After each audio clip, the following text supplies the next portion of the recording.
इस वीडियो में हम लोग चैप्टर 11 के बारे में जानेंगे, जो कि है इंटरनेशनल ट्रेड, और ये इंडिया के कॉन्टेक्स्ट में बात होगा। और ये क्लास 12th का जो ज्योग्राफी बुक है, इंडिया पीपल एंड इकोनॉमी, उसका चैप्टर है। अगर इंटरनेशनल ट्रेड का बात करें तो कोई भी ऐसा देश नहीं है दुनिया में जिसके पास सारा चीज़ वो खुद प्रोडक्शन करता हो और खुद कंजम्पशन करता हो। जैसे मान लेते हैं अगर चाइना कोई कंट्री है तो चाइना को भी कुछ ना कुछ अमेरिका या कुछ ना कुछ इंडिया से इंपोर्ट करना होगा, और इंडिया जैसा कंट्री है तो इंडिया को भी कुछ ना कुछ सामान, फॉर एग्जांपल हम लोगों को जो सरसों तेल है या जो हम लोग को एडिबल ऑयल्स होता है वो हम लोग को इंपोर्ट करना पड़ता है, और कुछ कुछ हम लोग एक्सपोर्ट करते हैं। तो इस प्रकार से कोई भी कंट्री जो है वो सेल्फ सफिशिएंट नहीं कहा जाता है, इसीलिए इंटरनेशनल ट्रेड की ज़रूरत पड़ती है। अगर हम भारत का इंटरनेशनल ट्रेड के बारे में बात करें तो भारत का इंटरनेशनल ट्रेड में योगदान 1% के लगभग है, मतलब 1% के आसपास है। तो ये एक चिंता का विषय है, और इंडियन गवर्नमेंट चाहेगी कि इसको 1% से एटलीस्ट 5 से 10% किया जाए, ताकि इंडिया का इकोनॉमी और बेहतर हो सके। अगर भारत के एक्सटर्नल ट्रेड यानी कि इंटरनेशनल ट्रेड के बारे में बात किया जाए, भारत जो दूसरे देशों के साथ व्यापार करता है उसके बारे में बात किया जाए, तो जब भारत आज़ाद हुआ था 1947 में, उसके बाद जो आंकड़ा निकाला गया 1950-51 में, उस टाइम पे भारत में 1214 करोड़ का मात्र एक्सपोर्ट इंपोर्ट होता था, एक्सटर्नल ट्रेड होता था। और 2016-17 में ये आंकड़ा बढ़कर हो गया 44,29,762 करोड़। तो कितना ज़्यादा बढ़ गया, आई थिंक 1000 से भी ज़्यादा परसेंटेज का ये इंक्रीमेंट देखने को मिला। वैसे आप कमेंट सेक्शन में मुझे बता सकते हो कि ये कितना परसेंट इंक्रीज़ हुआ, ठीक है। अब अगर हम लोग बात करें कि भारत का जो एक्सपोर्ट है उसके वो कैसे बदलाव हुआ उसमें साल दर साल, डिकेड पर डिकेड, जैसे कि 1950 में भारत सबसे ज़्यादा क्या एक्सपोर्ट करता था, और फिर 2016-17 में भारत क्या एक्सपोर्ट करता है ज़्यादा, उसके बारे में बात करते हैं। तो इस टेबल से हम लोग देख सकते हैं कि अगर अभी का बात किया जाए, 2004 का बात किया जाए, उस टाइम पे भारत एक्सपोर्ट करता था 3,75,340 करोड़ रुपए का, और इंपोर्ट कर रहा था 5,01,065 का, ठीक है। तो ट्रेड बैलेंस नेगेटिव में, यहाँ भी नेगेटिव में, यहाँ भी नेगेटिव में, यहाँ भी नेगेटिव में। इसका मतलब क्या हुआ, इंडिया एक इम्पोर्टर देश है, नेट इम्पोर्टर देश है, और इसका ट्रेड बैलेंस जो है वो नेगेटिव में ही रहता है। अब अगर भारत का एक्सपोर्ट के बारे में बात करें कि कौन सा ऐसा चीज़ है जो भारत सबसे ज़्यादा एक्सपोर्ट करता है, तो सबसे ज़्यादा एक्सपोर्ट भारत कर रहा है मैन्युफैक्चर्ड गुड, यानी ऐसा सामान जो भारत यहाँ पे उसको मैन्युफैक्चरिंग कर रहा है, उसको एक तरह से चीज़ों को बना रहा है और फिर उसको एक्सपोर्ट कर रहा है, ठीक है। दूसरे नंबर पे ये 2016-17 का आंकड़ा है। दूसरे नंबर पे एग्रीकल्चर एंड एलाइड प्रोडक्ट्स, जैसे कि एग्रीकल्चर में आपका राइस आ गया, वीट आ गया, ठीक है, पोटैटोज़ आ गया। उसके बाद एलाइड सेक्टर्स में आपका फिर मछली आ गया, फिर आपका फल आ गया। तो ये सब जो एक्सपोर्ट कर रहा है भारत वो लगभग 12% के आसपास है। और क्रूड एंड पेट्रोलियम प्रोडक्ट्स, अब इसका ये नहीं मतलब है कि भारत जो है वो क्रूड पेट्रोलियम का उत्पादन करके खुद ही बेच रहा है, ऐसा नहीं। वो क्या करता है ना, जैसे रसिया, चाइना, यहाँ से वेनेजुएला, यहाँ से क्या करता है, वो जो तेल है उसको इंपोर्ट करता है। फिर भारत का जो रिफाइनरीज़ है, खास करके जामनगर में जो रिफाइनरी है उसमें भारत ये रिफाइन करके फिर ये एक्सपोर्ट करता है। तो ये भी लगभग 12% के आसपास है। उसके बाद ओर्स एंड मिनरल्स, जैसे कि बॉक्साइट हो गया, आयरन ओर हो गया, ये सब भी भारत एक्सपोर्ट करता है। और फिर बाद में आती है अदर कमोडिटीज़। अदर कमोडिटीज़ में क्या आ जाएगा, जैसे कि पॉटरीज़ हो गया, फिर अलग अलग चीज़ें हो गई, डिज़ाइन का चीज़ हो गया, ये सब चीज़ें, ठीक है। तो इस प्रकार से भारत का जो एक्सपोर्ट है वो देखा गया है। अगर चेंज का बात करें तो यहाँ पे देखो मैन्युफैक्चर गुड था 70% के आसपास, यहाँ बढ़ के हो गया 74%। ये था एग्रीकल्चर एलाइड प्रोडक्ट था 10%, ये आ गया 12.5%। ओर एंड मिनरल्स घट के 1.9% हो गया, ठीक है। और पेट्रोलियम प्रोडक्ट ये जो है वो कम होके 12% आ गया। ऐसा क्यों, क्योंकि यहाँ पे जो है सो उसका कंजम्पशन ज़्यादा होने लगा, इसलिए भी शायद हो सकता है। और अगर अदर कमोडिटीज़ का बात करें तो वो भी थोड़ा सा कम होकर के 1.5% से 0.5% हो गया। यानी कि भारत सरकार क्या कर रही है, मैन्युफैक्चरिंग गुड्स पे ज़्यादा ध्यान दे रही है, और एग्रीकल्चर एलाइड प्रोडक्ट्स पे ज़्यादा ध्यान दिया जा रहा है। साथ ही साथ क्रूड और पेट्रोलियम पे भी ध्यान दिया जा रहा है। लेकिन अदर कमोडिटीज़ जैसे कि आपका पॉटरीज़ या फिर कुछ पेंटिंग्स, ये सब चीज़ें जो एक्सपोर्ट करता है भारत वो भी कम हो गया है। और साथ ही साथ ओर एंड मिनरल्स भी कम देखा जा रहा है, कम होता हुआ। अब ऐसा अब मान ले तो आप अगर ऐसा समझो कि भारत का जो ट्रेडिशनल आइटम है, जैसे कि ट्रेडिशनल आइटम में क्या था यहाँ पे, एग्रीकल्चर एलाइड प्रोडक्ट्स ये होता और आपका अदर कमोडिटीज़ ये होता, ठीक है। ये भारत का जो है वो ट्रेडिशनल प्रोडक्ट था। साथ ही साथ ओर एंड मिनरल्स, ये इसमें आप देखो गिरावट देखने को मिल रहा है, ठीक है। इसमें ओर एंड मिनरल्स में गिरावट देखने को मिल रहा है। ऐसा क्यों है?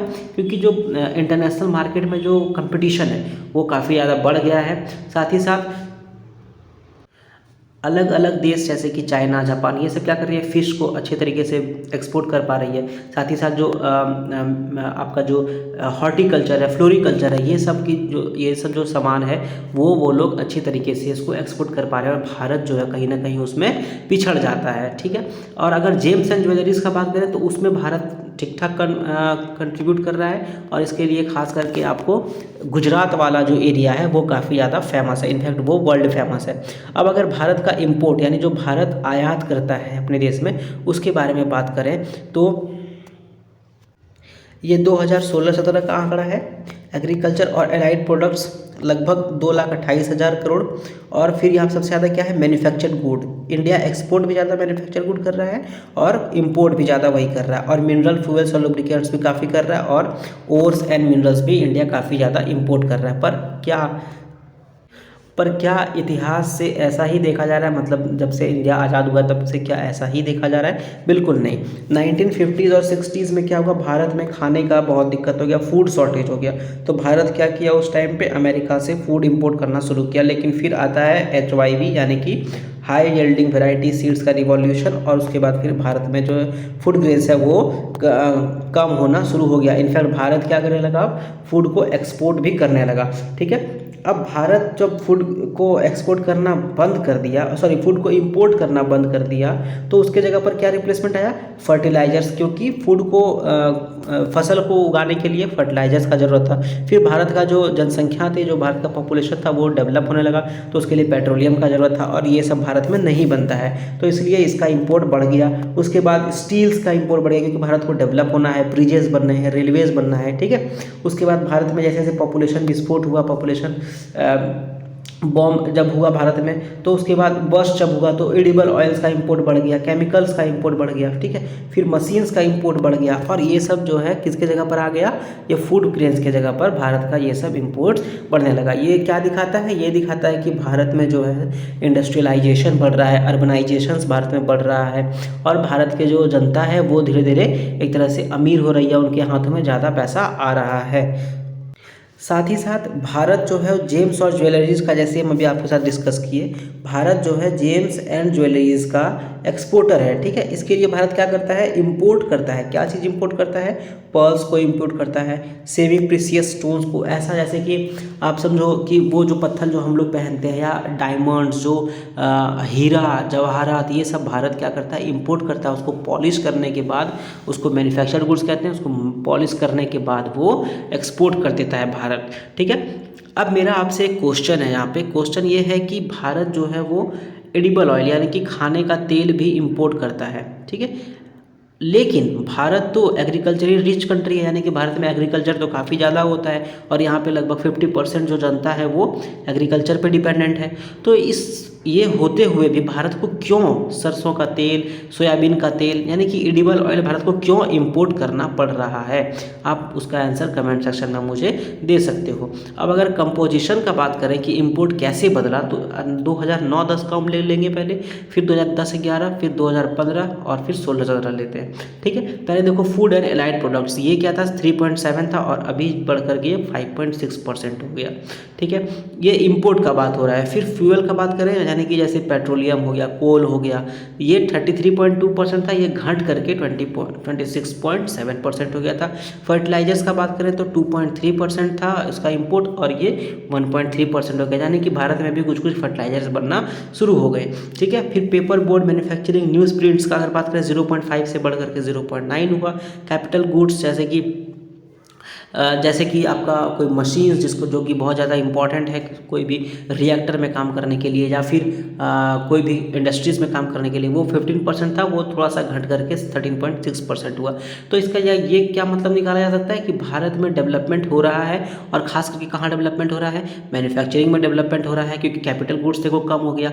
ठीक है, फिर आप जो आयात कर रहे थे, भारत जो आयात कर रहा था कोयला या फिर अदर प्रोडक्ट्स फ्यूल के रूप में, वो कम हो गया थोड़ा सा। उसके बाद जो भारत का फूड एंड एलाइड प्रोडक्ट्स है, वो थोड़ा सा इंपोर्ट उसका बढ़ गया है। क्यों? क्योंकि हो सकता है कि विदेश में, यानी कि जहाँ से भारत इंपोर्ट करता है, वहाँ पे कुछ अलग अलग चीज़ें आ गई हो, या फिर हो सकता है कि भारत में जो खाने की चीज़ें हो, जो इम्पॉर्टेंट जैसे कि एडिबल ऑयल्स हो, वो सब जो है भारत में चूँकि नहीं होता है, इसलिए ये भारत में इंपोर्ट किया जाता है, और हो सकता है एडिबल ऑयल का डिमांड बढ़ गया हो। ठीक है, तो इस प्रकार से भारत का जो इंपोर्ट है वो बढ़ गया। अगर कुछ इम्पॉर्टेंट प्रिंसिपल कमोडिटी, यानी कि जो इम्पॉर्टेंट कमोडिटी जिसको हम लोग इंपोर्ट करते हैं, उसका बात करें तो फर्टिलाइजर्स इंपॉर्टेंट है, एडिबल ऑयल इंपॉर्टेंट है, वेस्ट पेपर हम लोग इंपोर्ट करते हैं, क्योंकि यहाँ पे भारत में वेस्ट पेपर पर्याप्त मात्रा में नहीं बनता है।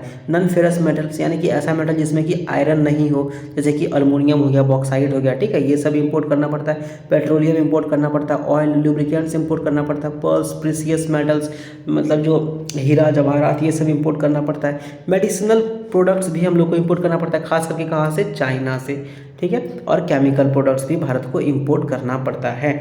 अब अगर हम लोग ट्रेड देखते हैं, चूंकि हम लोग यहाँ पे बात कर लिए किसका, इंपोर्ट का भी बात कर लिए, एक्सपोर्ट का भी बात कर लिए, अब हम लोग देखते हैं कि ट्रेड कैसा हो रहा है भारत का।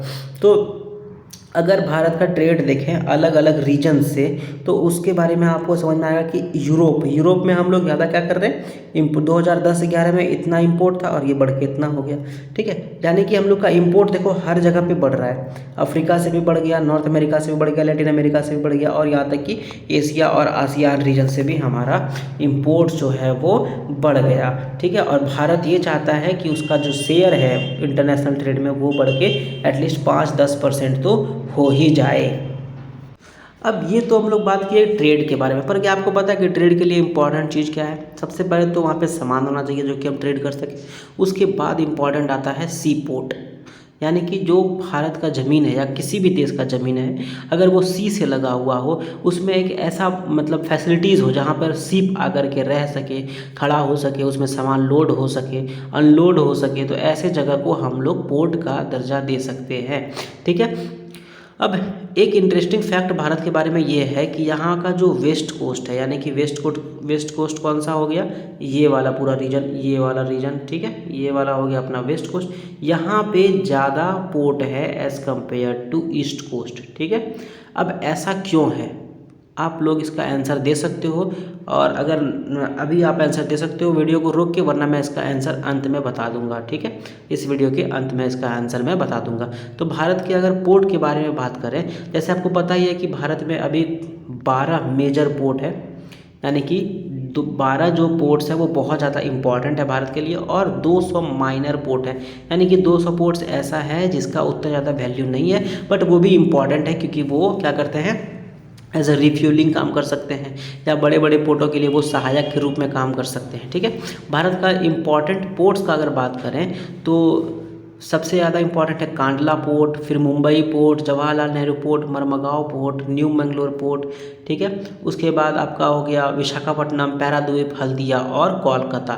ठीक है, अगर भारत का कैपेसिटी ऑफ इंडियन पोर्ट के बारे में बात किया जाए तो 1951 में ये लगभग 20 मिलियन टन था, जो कि बढ़ के 2016 में 837 मिलियन टन हो गया, यानी कि 8 करोड़ 37 लाख टन का ये सामान हैंडल कर सकता है, ये सारे भारत में जितने भी पोर्ट हैं उनको मिलाने के बाद। ठीक है, एक एक करके सारे पोर्ट के बारे में हम लोग जान लेते हैं। तो सबसे पहले देखो कांडला पोर्ट, तो कांडला पोर्ट गुजरात के कच्छ रीजन में पड़ता है। ठीक है, और ये पोर्ट ऐसा डिज़ाइन किया गया है कि यहाँ पर पेट्रोलियम और रिफाइनरीज वाला प्रोडक्ट आकर के यहाँ पे रुक सके, और इसी के बगल में है जामनगर, और जामनगर में ये आकर के रिफाइंड होकर के फिर यहाँ से वो जा सके। ठीक है, मतलब इसको एक्सपोर्ट किया जा सके। तो ये था अपना कांडला पोर्ट। फिर अगर मुंबई पोर्ट का बात करें तो मुंबई पोर्ट को इस तरह से डिज़ाइन किया गया है कि यहाँ से नॉर्थ अफ्रीका, आप लोग शायद वर्ल्ड मैप ले लो तो ज़्यादा बेटर रहेगा। यहाँ से north Africa, north America, Europe, ये सब रीजन यहाँ से कनेक्ट हो सके। और अगर हिंटरलैंड का बात करें, यानी कि ऐसा एरिया जो इसको सामान पहुँचाने में मदद करता है, तो वो हो गया आपका ये यूपी वाला एरिया, बिहार वाला एरिया, राजस्थान वाला एरिया, मध्य प्रदेश वाला एरिया और महाराष्ट्र वाला एरिया।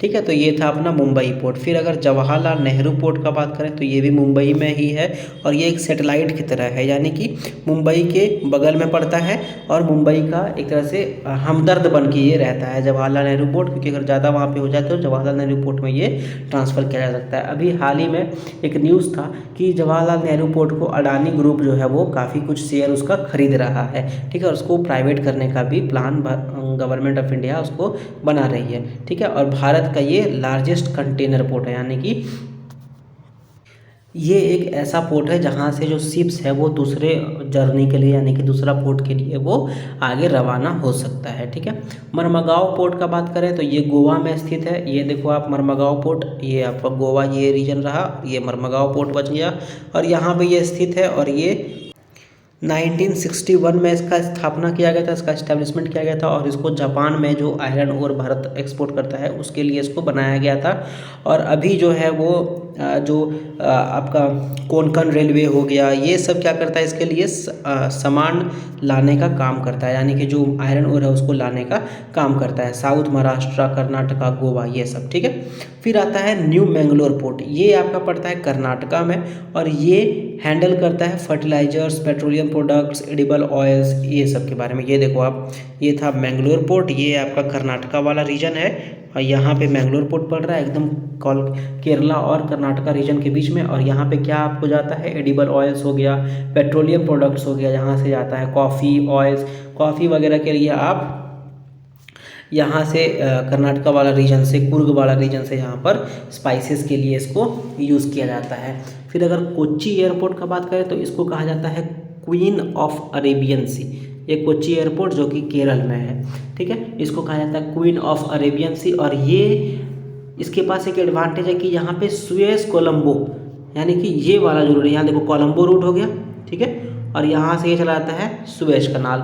सुएज कनाल कहाँ पे है, अफ्रीका में। अफ्रीका और मिडिल ईस्ट को वो एक तरह से बाइफर्केट करता है और डायरेक्ट जा करके मेडिटेरेनियन सी में मिल जाता है और वहाँ से फिर यूरोप के लिए आसान हो जाता है रास्ता। ठीक है, अगर हम लोग कोलकाता पोर्ट का बात करें तो कोलकाता पोर्ट तो बहुत इंपॉर्टेंट है ये, और आप देख सकते हो कोलकाता पोर्ट कहाँ पे है, ये यहाँ पे है।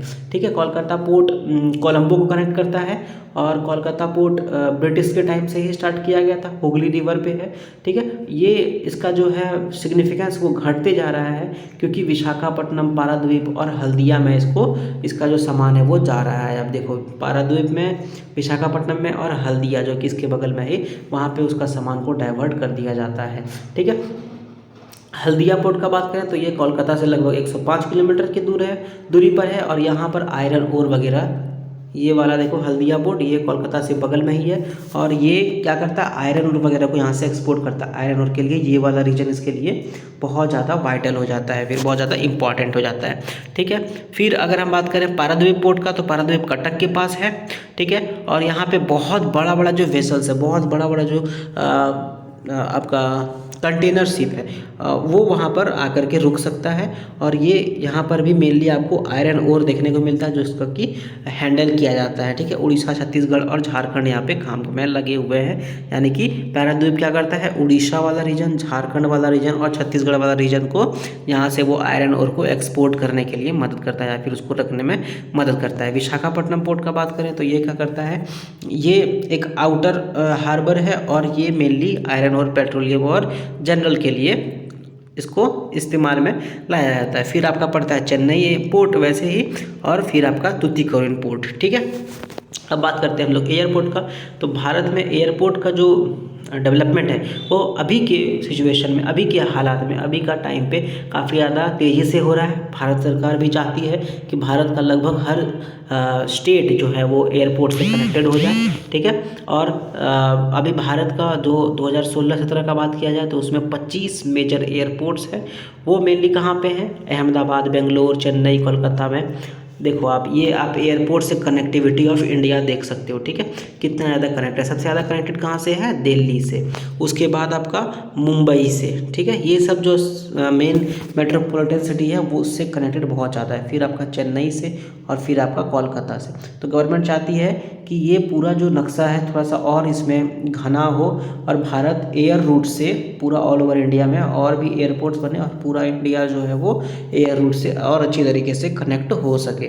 और एयर ट्रैवल का तो इम्पोर्टेंस है ही। कैसे इम्पोर्टेंस है कि वहाँ पे आपको जाने में टाइम कम लगता है और आपका काम जल्दी जल्दी हो जाता है, ठीक है। अब मैंने एक क्वेश्चन आपसे पूछा था कि वेस्ट कोस्ट पे ज़्यादा पोर्ट्स क्यों हैं और ईस्ट कोस्ट पे क्यों कम है, ठीक है।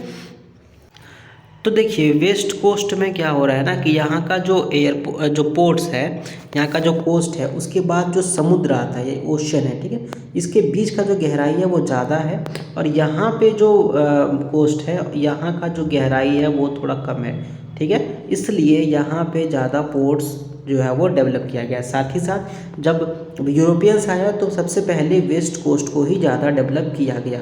तो हिस्टोरिकली भी ये एक इम्पॉर्टेंट फैक्टर बन जाता है। और दूसरा बात ये है, इसको हम लोग ईस्ट कोस्ट को हम लोग इमरजेंट कोस्ट बोलते हैं क्योंकि यहाँ इसके और समुद्र के बीच में एकदम स्लोप जो है वो बहुत कम है और यहाँ का स्लोप थोड़ा सा इससे बेहतर है। इसलिए वेस्ट कोस्ट में भारत का ज़्यादा पोर्ट्स डेवलप किया जा चुका है। अब एक और क्वेश्चन आपके लिए जो कि आप कमेंट कर सकते हो, ये बताओ कि आप जहाँ पर भी रहते हो उसके अगल बगल में कोई एक ऐसा जगह है, कोई एक ऐसा प्लेस है जहाँ पर एयरपोर्ट है? अगर हाँ तो आप उसका कमेंट करो, आप उसका नाम कमेंट कर सकते हो कमेंट सेक्शन में। And all the best and I hope कि आपको समझ में आ गया होगा चैप्टर क्या था, किसके बारे में चैप्टर था। इंटरनेशनल ट्रेड के बारे में, भारत का इंटरनेशनल ट्रेड कैसे बदल रहा है और आने वाले समय में भारत कैसे और बेहतर कर सकता है। एंड इसी बात के साथ